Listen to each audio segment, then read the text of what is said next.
so stoked for 2025. I really hope it's a better year for all of you all. I hope you had a good 2024. Mine was a little rough. Outside of the YouTube drama, I only worked 26, 27 days. That's like less than half of what I normally do. I thought 2023 was bad, and 2024 was equally as bad in terms of freelance jobs. Now, what I will say is that I went out on the road, right? My wife and I finally took the leap of faith. We started working on our passion project. It's a documentary project, and I was able to document 14 cities. We did 11,000 miles in 2 months, and I was able to document 14 different cities. And still don't have the first episode out. So that's for I'm starting a second channel, all documentary based. You guys know I'm in love with documentary photography. I'm in love with film photography, and it's just a passion of mine. And that ties in perfect with the first question. This is from Lewis. How do you stay present to the moment instead of chasing the next achievements? Trophy. Here's the thing. I don't look at anything I do as an achievement. It's all just opportunities to me. It really is. How do you stay present in the moment instead of chasing the next thing? I mean, my wife will tell you I'm a workaholic. I am constantly, my brain never shuts off. So staying present in the moment is honestly something that I need to focus more on. And I think it dials in perfectly with meditation. That's why I love going out on the street. I turn off my phone. I turn off the notifications on my watch. I don't wear earbuds, so I don't even listen to music anymore. And I just try to get in touch with the world. And that does make me more aware of what's going on around me in terms of like just taking some documentary photos. And it's just me and my camera. And it may sound like it's work, but for me, it's not. You know, I mean, it's just walking around taking random weird photos of stuff, and it's not any. You know, it's not like I'm trying to create big bangers or something. You know, my photography is never anything to write home about anyway, so it doesn't bother me much. It's just literally a form of meditation for me. Now, the flip side on that is when we're out on the road, and my job is the passion project, my documentary series, and I am wanting to document the cities that I'm in or the towns I'm in. And I also love documenting abandoned places. I'm kind of obsessed with that as well. So in that aspect, I am kind of working, right? So it is a little different. Like, you know, when I'm back home here, but what I will say is when I'm out on the road doing my passion project, I don't have nearly as much stress as I do as when I'm back home. Because when I'm back home, I'm filled with more stress and I'm like, okay, now we're back home. We need to like recoup. I need to, you know, get out there and start doing more freelance jobs. So I'm submitting to jobs nonstop. The jobs that I do get, then I'm doing all the pre-production on that. And my brain is just that. With that being said, I do think it is important to, when you say live in the moment, I am 100% the type of person that just focuses on today. And the real reality of that is because I have 11 years sober. So being able to achieve, first of all, being able to achieve just one day of sobriety, it requires a lot of accepting the reality of the situation. It requires a lot of living in the moment, and it requires certain things of admittance about the reality of the world that you're in. And it definitely requires you to stay in the present moment. So, and then in order to maintain that, in order to get the over 11 years sober that I have, that is 100% attributed to the fact that I constantly want to maintain a level of honesty, you know, and realness. And I think that's what brought us to the YouTube beef this year, is because I'm looking at some other creators and I'm seeing the things that they're doing, and I think what they're doing is unethical. And what I see they're doing, they're not doing, they obviously do not have the same mission statement that I have, right? And they feel okay letting brands be the executive producers of their channel. Some of these creators have even admitted to that. In the same video where they want to call me a jealous hater, they also admit to the fact that they let these brands be executive producers of them. And to me, that is very telling. And it's also very telling of how delusional they are. Either that or they actually have not actually ever worked with real executive producers, which may be the case as well too. We don't know, right? But what I'm saying is that is a flaw of mine, that I expect other people to be as honest with the world, and more importantly, be honest with themselves as much as I am, right?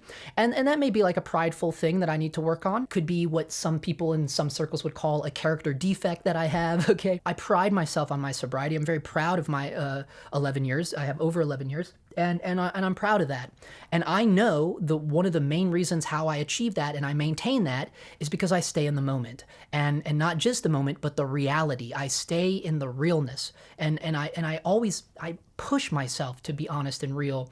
And when someone comes to me and they have a problem with me, I own up to that, and I try my best to take accountability for that, and I try to figure out like how I can do better, right? And so if I'm accused of anything, it is expecting my peers to be the same way, and that's probably not fair of me, right? Because everybody has their own shit, everybody has their own addictions, their own vices, and who knows what world they're trapped in, right? And so it's probably not fair of me to expect everyone to be as brutally honest as I am, because maybe they don't have to be. But for me, when we talk about sobriety, for me, it literally is life or death, right? I've been to jail 13 times. I had spent some time in the mental institution when I was younger. I've been laid up in the hospital. I have been unable to walk for 8 months. You know, I have so many, my history is insane, right? And a lot of that was the choices I made, like bad, horrible decisions I made. I mean, I started drinking when I was 13 years old. You know what I mean? So a lot of it is because of my past, right? But I can't shut the door on that, right? And that's very important to my sobriety as well. So bear with me, we're going down a lot of rabbit holes here. I mean, this is stuff I have never talked about. I mean, one time I mentioned in a video that I had 11 years sober, but I've never really gone deep into it. And I think maybe it's time for you guys to really know why I am the way I am. So that's a lot of it. And I have a very kind of messed up childhood, you know, that's a lot of it. And also I have some neurodivergencies, if you haven't already picked up on that, but some people have. I've gotten DMs where people recognize certain character traits of mine that are similar to people in their lives. And so, you know, this is it, you know, so this is why I'm a little bit different than people. I am wired differently than people. And I approach things differently. I grew up a little different than a lot of people. But at the same time, I think I grew up similar to a lot of people as well, right? Because I think the things that I'm saying right now, I think maybe there are a good amount of you out there that can identify with what I'm saying. You know what I mean? And say, yeah, dude, I started drinking when I was a kid too. You know, this is the world we live in. You know, it's hard to figure shit out. And as human beings, that's all we're trying to do is figure shit out. If I'm guilty of anything, it is that I expect too much out of people that aren't ready to you know, accept the reality of the world they live in. You know? And that's how I do it. That's how I stay present in the moment. You know, it's important for me to go on my meditation walks. Some people say that's not meditating, Justin, but for me it is, you know, because I've tried normal meditation many, many times and my brain is just not wired for it. I cannot do it. So for me, I do need to be doing some sort of action. You know, for some guys I know, their meditation is washing dishes. That actually works for me too. It's just kind of this kind of like very like kind of most banal, like kind of boring work, you know, can be a form of meditation to a lot of people. And for me, walking around, being completely untethered from technology other than my camera, but I'm usually shooting on a rangefinder, so it's pretty non-technology based. And you know, I can observe the world, and I think that's important too. Like to remember that we're humans. It's okay to go out and touch grass, you know, and it's okay. It's important to, you know, remember where we come from, you know, and try to figure out where we're going. And so that's what I say. I say by being real, you know, or striving to be as real as I can. And it's funny because, you know, there are some people out there that accuse me of not being real, and that does hurt my heart a little bit, because it's like, I wish they weren't so delusional. You know. Opinion on future of production in LA. Oh boy, this is getting real now. So he said, I'm in the Midwest market, okay, and had a great year. I recently worked with an LA crew for a major studio, congratulations, and they seemed pretty grim about future work into the new year. Yeah, no, I mean, you heard how I opened it up here. I mean, this year, I think I only worked 27 days total. Granted, I was gone for the entire summer on my own project, so I guess that's not extremely fair. But, you know, the previous year, 2023, wasn't much better. Here's the funny thing. 2020 was like a really hard year for most people. Not for me. And not for a lot of guys I know out here in LA either. 2020 was banging for freelance video guys. I mean, just banging. I did a project for Gary Sinise. I mean, it was very busy. 2020 was busy. And then even the top half of 2021. But what happened was somewhere along the line, things started dwindling towards the end of 2021. And then 2023, the strikes happened. And then this year was all about AI takeover. It's been brutal. Right. It's been pretty brutal since the end of 2022, and it reflects. I mean, there are producers that have Instagrams, and you can go on their Instagrams and they show you walking around Radford Studios. Radford Studios used to be one of the biggest CBS studios in Studio City. It's where they used to do Parks and Rec and like big shows, right? And there are producers on Instagram that show you going on Instagram Live, walking around Radford Studios, and it's just ghost town. And there's also people walking around Warner Brothers Studios in Burbank doing the same thing, just showing it look like fucking ghost town.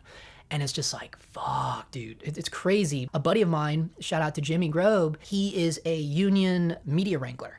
Okay, and he has talked about DPs that he's worked with on huge shows that are now having to take camera operator jobs on other shows because that's how bad it is, right? To where DPs, union DP guys, shooting huge Emmy-winning shows are having to kind of do like a demotion on themselves and start taking operating work on other shows. But I don't think it's just LA. I think it's the entire industry.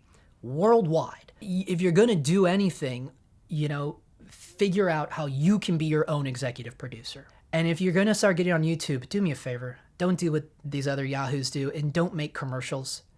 Do real shit. Do real shit. Don't make commercials. Do real shit. I share truth. I try to share relatable content. And I think going ahead this year, I'm gonna lean more into that because I will admit I got led a little astray by I started caring too much about the way the talking heads looked and all this dumb shit.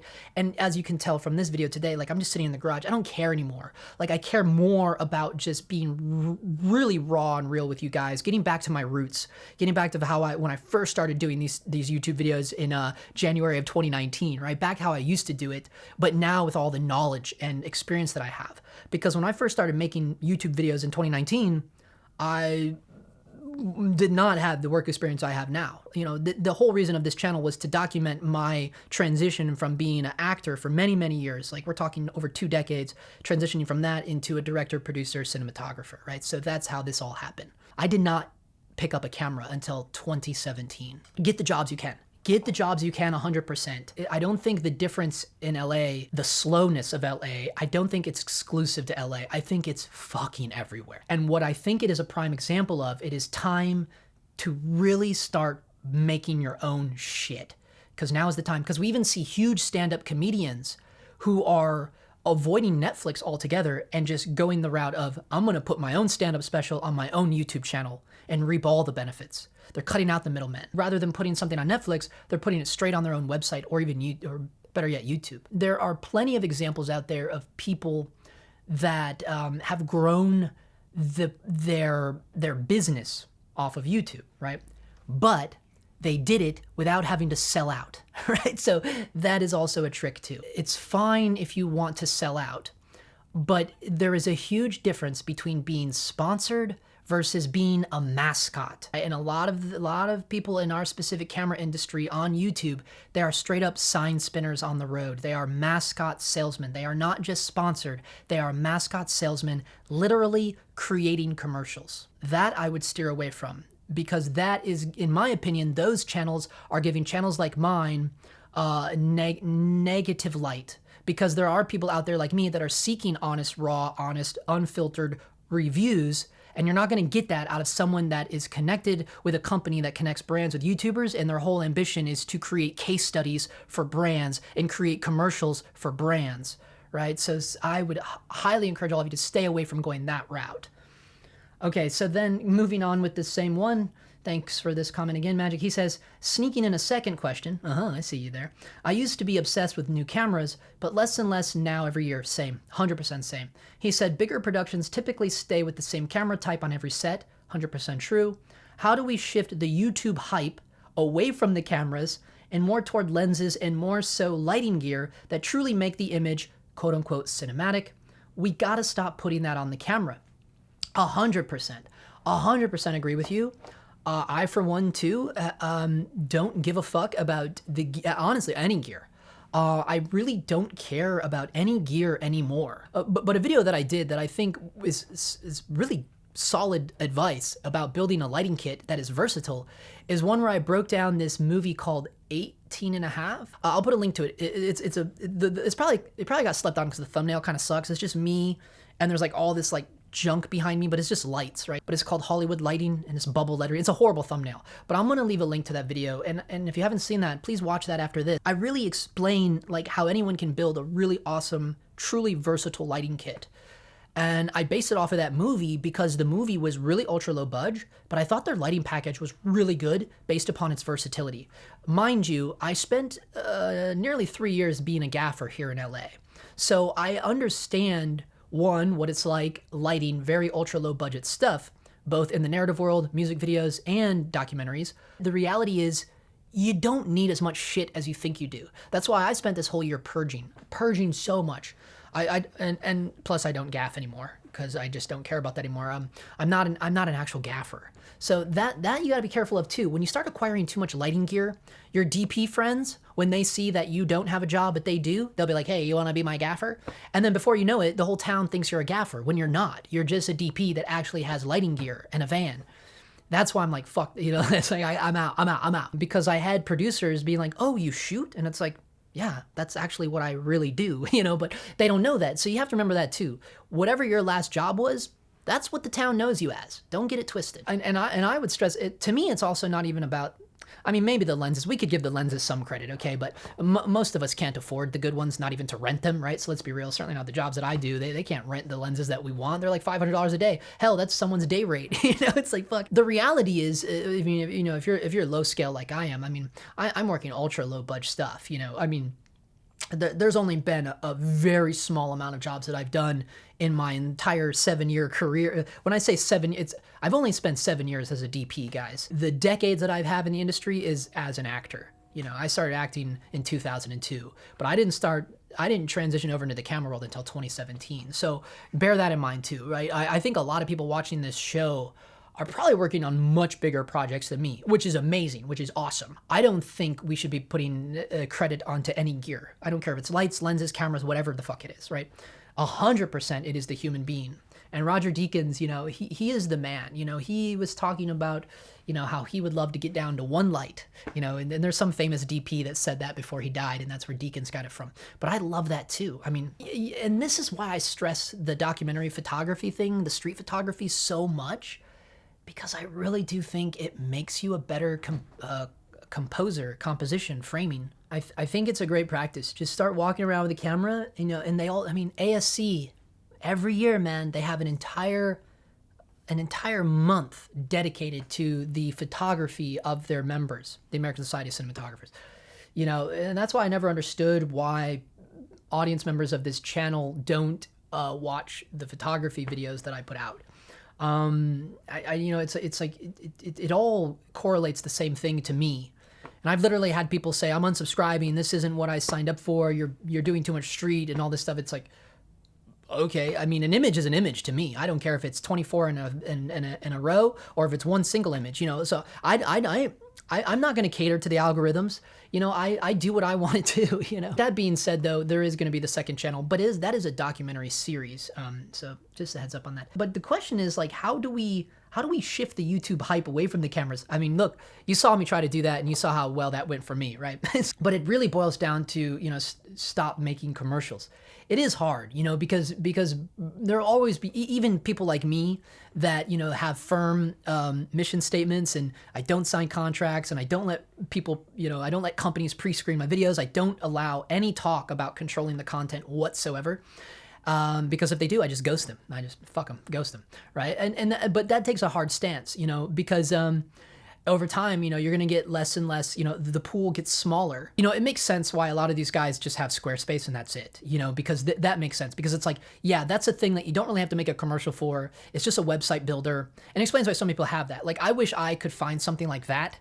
Like, I wish I could find a sponsor of this show that wasn't gear, and that would free me up a lot. So that's why I put so much emphasis on my Patreon, because I'm like, dude, like, that is, really, other than the ad revenue, which isn't much, and I've shown the realities of that, it's like the Patreon is kind of like my sponsor in a way. I started this year strong. I did have a sponsorship with Cordbag, but I think that Cordbag are just a tad too small to maintain that sponsorship. I think there are smarter ways to go about it, and, I am going to try my best. Obviously, I'm still going to get I'm not going to sit here and tell you like I'm not going to do any more videos about gear, because that's not the reality of it either. There's going to be companies out there that love my style, like Cordbag or Nisi, and they're going to be like, dude, come do this thing with us, and I'm going to do it. I would be stupid not to, right? Like we all love gear, so I would still do it, but the way that I go about it is it's already been changing. It's already changed, and and I can focus more on the real raw nature of things, and get back to this kind of vloggy style of videos that I think is really what we want, is what we desire right now. Like, let's get back to truth, man. And I think that's one way to do it. Find more unique ways to share behind the scenes and find more interesting ways to just share information. You know what I mean? Probably doesn't answer your question, but hey, I try, guys. What are your favorite films, movies, and TV shows, and what do you listen to? All right, here we go. This is cool. Favorite films of all time? There Will Be Blood. God, Drive. Just offhand, like those are two of my most favorite films of all time. I absolutely love those movies for multiple reasons, not just the cinematography, but the story, the characters, just everything. I mean, pretty much anything P.T. Anderson does to me is gold. I absolutely love P.T. Anderson, and I love Thomas Newton Sigel, the DP of Drive. Like so many of his, like Cherry, like so many of his movies are so good. I just love his cinematography. TV shows, I'm kind of Handmaid's Tale. My Patreon knows I talk about Handmaid's Tale all the time. I'm obsessed with Handmaid's Tale. I love the story. I love the cinematography. I absolutely love the cinematography of Handmaid's Tale. Another one of my favorite movies is Last Black Man in San Francisco. I love that movie. I love The Banshees of Inisherin. I love that movie so much. Okay, TV shows. More TV shows besides Handmaid's Tale. This year I was really into The Penguin. I'm going to be doing a breakdown of The Penguin probably this month, January 2025, so be on the lookout for that. I'm going to be doing the kind of breakdowns that I do, where we look at the EL Zone, and I got a new twist because I had so many haters about the way that I interpret EL Zone, so I switched it up a little bit. We're going to be looking at the log image of Penguin. This is rad, so stay tuned for that. Succession, I love Succession, but that wasn't the show I was thinking about. I was thinking about the new season of the Adam Scott, Patricia Arquette show, Severance. We're all waiting for the new Severance, right? Okay, so and what do you listen to? Oh, I'm a huge hip hop guy. I'm a dirty skate rat. I was a competitive skateboarder all through high school, and I always, so because of that, I used to listen to Wu-Tang, and nowadays I'm more into Kendrick, Mac Miller. I'm a huge Mac Miller fan. I listen to a lot of hip hop. I also listen to folk music. I like folk music, like Lord Huron. I like Lord Huron. He's pretty cool. I like Jose Gonzalez, but mainly it's a lot of Mac Miller. It really is. 10 things you can't live without. Okay, this is from Lewis again. Lewis, you can't do this. Okay, 10 things I can't live without. My wife. My wife. The support of my family. My sobriety is huge for me. We have our little cat Gracie. These are very basic things. I think number 5 then would be, a camera. Like, I always need a camera with me. I always have a camera with me. It doesn't matter what it is, because it's important to me, because you just never know. You never know what you need to document. And I'm a tangible guy, so I don't like relying on my phone to capture the moment.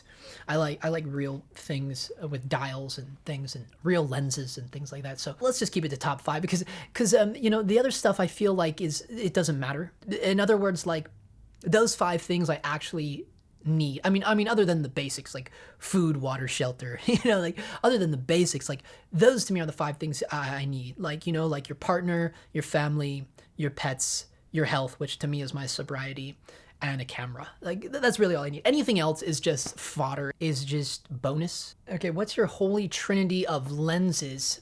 Well, I did a whole video on this because to me, like, I don't care about the brand, and this ties in perfectly with the question a few questions ago. I don't care about so if you didn't see I already did a video. You really only need 3 lenses, and what I mean by that is not a specific brand of lenses. I meant specifically you only need 3 focal lengths. So I did a whole video on that, so go check that out. But spoiler on that, if you didn't see that, rather than holy trinity of lenses, it would be holy trinity of focal lengths, because again, I don't care about the brand. To me, like, focal lengths that I think cover all my bases for me, the type of work I do. Again, I share how you can figure this out for yourself in my video. I'll link it down below. For me, it's a 28, a 40, and a 75. Those 3 lenses, that's all I need. And I can create pretty much anything I want with those 3 lenses. And this guy said, "Are you the actor that is in the van in the new Netflix movie Carry On?" Marianne was saying that the Carry On seems to be, they're trying to be like this generation's Die Hard. Or maybe I said that. I can't remember which of us said that, but it does feel like they're trying to be like this generation's Die Hard. No, I wish I was. No, the last thing I acted in was the Lionsgate movie called ARI, My Robot Friend. And I'm the robot friend. I'm the main character, but it's just my voice. So I did a lot of voiceover work because my voice sounds crazy. I mean, that's literally how I got into the union back in 2011. I worked on a pilot called The Super Unknowns, which was actually by Eminem's producer. It was in his recording studio, the guy that won the friggin' Grammy for 8 Mile. We recorded the cartoon in the same studio that Eminem recorded 8 Mile in. It was insane because I was in Detroit at the time. And that's how I got into the Actors Guild in 2011 because of this pilot. It was being pitched to like FX and Adult Swim. It didn't get. I've done so many big pilots, guys. Like that's why I say too. Like I don't get excited about anything anymore because I literally am jaded. I'm the literal example of a jaded actor. So that's when certain people want to say that I'm washed up. It's like, well, I already say that about myself, right? Like it's no, like you know what I mean. Like, but also I think it's important to note that I chose to retire from acting, right? And one of the reasons why I chose to do that is because I couldn't take the soul sucking of it anymore, right?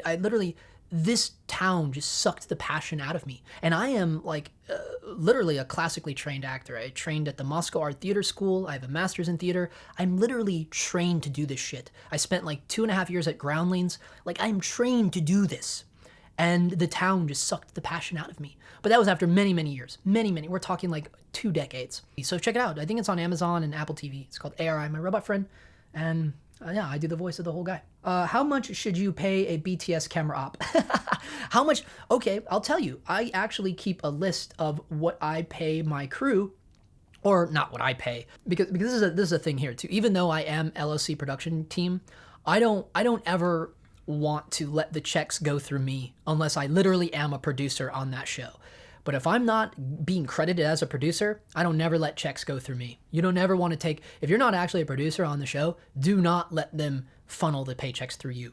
You hook up the crew, right? Like you hook them up with the crew, but it's their job to pay the crew. It's their job to negotiate with the crew members. And all my people know that, that's how I run things. What I try to get my BTS is $550 a day. That's what I try to get from my BTS guys. When it's lower than that, I always make sure and be like, approach my guys the right way. I'm like, dude, I know this rate sucks. Just so you know, I'm getting a shitty rate too. Like I try to keep it real with them. But $550 is usually what I try to get for BTS guys. And for camera operators, in my experience, because I've operated on HBO shows, other like travel shows, when I'm operating, I get $650 a day. And I'm non-union, and I get $650 a day when I'm operating. So that's what I would say. This guy said, what I missed between you and Cam. Well, I think we touched on that a little bit here. I don't want to dive into it too much. But basically it's just, I don't know. You guys know, what do I do on this channel?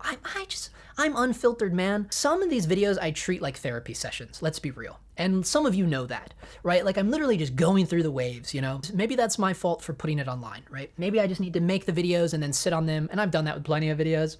Sometimes I send it over to the Patreon, like, hey, look at this, There's a lot of stuff that I don't actually put out. I say things that people don't like, and I say things that really upsets people. And the reality is, if you really step back and look at it and you actively listen to what I'm saying, you would understand that all I'm doing is making an honest observation, right? And then however they deal with that observation, that is revealing of them, their character, and how they feel about what they're doing. And if you read the comments on my video, you would know that I'm not the only one thinking these things. The difference is I have a platform to say these things, right? And a lot of the people in these circles, they're saying that I should not be able to say it because I'm on YouTube. They're saying I should not be able to say it because I have a following. That to me is very telling as well. It's like, well, why? Why am I not allowed to say these things just because I'm on the same platform as you? I'm not allowed to go through these emotions. I'm not allowed to make observations of my peers. That to me is weird, right? That to me is elitist. That to me is gatekeeping, right? To just try to like separate yourself from your peers. And then their defense is to belittle me, belittle my talent, belittle my skills, make fun of the way I look. That's what they do. That is childish behavior. I don't think anything I do is childish. I think what I do is honesty. I think what I do is just speak from the heart. And people can't handle that. This ties into what I was talking about in the beginning. They cannot handle it when I do that. And I think that's revealing of the type of person they are, the type of human being they are. And then obviously I get offended when these people say that I'm jealous, because I'm not jealous of anyone's talent. Honestly, I'm old. I'm 40 years old. I have not been jealous. To me, jealousy is an insecure, childish trait. I don't possess that. I really don't possess that. What I possess is the desire for everyone to be real, and to own up to the reality of the world they live in. And again, that, that's probably not fair of me. It's probably not fair of me to do that to people, because everyone has their own vices. Everyone has their own hangups. And for someone that repeatedly tells someone else that they need therapy, and for someone to repeatedly tell someone else that they're insecure, it tells a lot about that person, right? It tells a lot about that person. And maybe they have their own shit going on. Maybe they have their own addiction problems. Maybe they have their own whatever deals they're dealing with. So, I don't know. It's up to them to decide, I don't care. One camera body, one lens for the rest of your life, go. Oh man, is it gonna be for photo or film? Because if it's only one camera, then I gotta have both. So honestly, if I had to have one camera, and I would need both. I would need both photos and video. So for that, I would take the Leica SL2S. Funny enough, I've never even used that camera, but I think that's the camera I would choose. If I only had one camera forever that I needed both photos and videos out of, Leica SL2S, one lens. Oh fuck, man. I don't even care. I would just get a super fast 40 mil, like a 40 Summicron, probably the same lens I've had for years, 40 mil Summicron. Yeah, basic shit. Fuck a zoom, I don't want all that weight. If I'm in a situation where I'm only left with one camera, some shit went down. So I need a very lightweight rig, and the SL2S is not light. So I'm gonna need a very tiny lens to go on the front of that bitch. Shout out to Lamar, he's over there on IG. I've been hearing Super Tacumars, the Super Tacs, are good as well. What would your fave vintage glass be? So yeah, the Super Tacs are badass, guys. Some people call them the poor man's cooks. I think some people have told me that. I've never personally used the Super Tacs, but everyone loves those things. But my vintage lens of choice, I'm kind of a sucker for the Leica Rs. I was into Minoltas for a long time, but the image shift kind of got to me with those lenses, the image shift. But also, I have a video coming out where I compare the Nisi Athena Cine lenses to the Cinemod Leica Rs. I've been, dragging my feet on that, getting that video out, but it's coming, I promise you. And the Leica Rs also have image shift. I hate that. And that's one of the biggest downsides of vintage glass, because it's made for photography, specifically SLR photography, analog photography. The image shift is insane. So I'm trying to get away from vintage glass, but if I could have a dream set, rehoused dream set of lenses, I think people are going to lose their minds over this. But I think I would do the FDs. I'm just going to say that right now. I don't know. What does that mean? I don't know.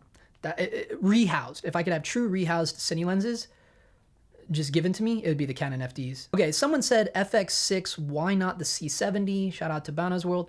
Why not the C70? Well, I don't know. I mean, I definitely would not choose the C70 over the FX6. I think maybe a more fair thing would be, why not C80? And the FX6 is so badass. It's just a bad... Go watch the videos. I'll leave 2 videos down below where I talk about all the reasons why I love the FX6. One of them is technically a review, I guess, but it's just really me talking to the camera. But it's just a badass camera. I mean, it works. It has been the most requested camera of all the jobs I've been on for the past 2 years. It's an amazing camera, and this past summer was able to DP the Harper music video, so shout out, man, to the fam on the Harper music video. And I got to be hands-on with 2 FX6s and 1 FX9, and I finally said, you know what, enough is enough, man. I'm just gonna get one. So I bought one brand new in September. Said fuck it, man, because I sold. Yeah, so that's another question. Someone in here, did you sell the Komodo? Yes, I did. I sold it in March of 2024, because it wasn't working anymore. And what I mean by that is it wasn't getting hired anymore. It was dwindling out. Okay, so someone was asking about, is this insurance? I'm talking about PPA. Yes, guys, I use PPA insurance. Not an ad, not a commercial, but yes, that's the insurance I use. It's the insurance I've always had. If you fans of the show know that where I used to live here in LA, my garage got broken into and burglarized, and I had like nearly $13,000 worth of lighting equipment stolen from me, just lighting stuff. And PPA is so good, I ended up getting reimbursed like 10 grand. And it was like really quickly, like within the following 2 weeks. Boom, I got 2 checks mailed to me within 2 weeks. A PPA is awesome, by the way. So if you're into that, if you're interested in that, send me a DM and I think I can get you like $35 off or something like that. Okay, so here's a big long one. This guy's talking about lighting. He said, random question, I've been looking at some lighting upgrades for my kit. Basically wondering how you're liking the Nova. Yeah, I used to own the Nova 600 and wondering if you had any advice for a location lighting kit. Do I go for a hard source with max output like 600D or the flexibility of color matching with the 600C Pro? Or do I look at the Nova P300 or P600 for combination output, RGB, and a soft source? I have the usual soft box options, but lately gravitating more toward rags and frames. Anyway, appreciate any advice. Okay. I don't know what the types of jobs you're on. I mean, every location is different. Obviously, you're going to need a big, large key source no matter what you're doing. Like, you're just going to need something large, punchy, that can throw through a window. And the only panels that I know of that can do that are the cream source panels. And how they can do that is because they're not normal panels. They're designed differently, and they have a very, very narrow beam angle. Like, the cream sources are like 20 degrees. Some of them are 13-degree beam angles. That's what makes them such a hard source, but yet being a huge panel. Cream sources are insane, dude. They're insane panels. So if you can get your hands on a Vortex, those is what I would do because they can do everything. They can be a hard key light. They can be a soft source. They have RGB. The color quality is so good out of them. You know, I don't have any affiliation with Cream Source, but I use their units. I buy their units. I rent their units when I'm out on shows. I love Cream Source. They're so fucking powerful and they're so good. And never been sponsored by them, never been affiliated with them. I just love their products. And they make skateboards too, which is rad. Yeah, I love Cream Source panels. And I think the Vortexes are a great option if you just need some one big kick-ass, badass light. And yes, I did sell my Nova 600 because I have Cream Source panels. Was interested in knowing your rate to do a half-day shoot in LA.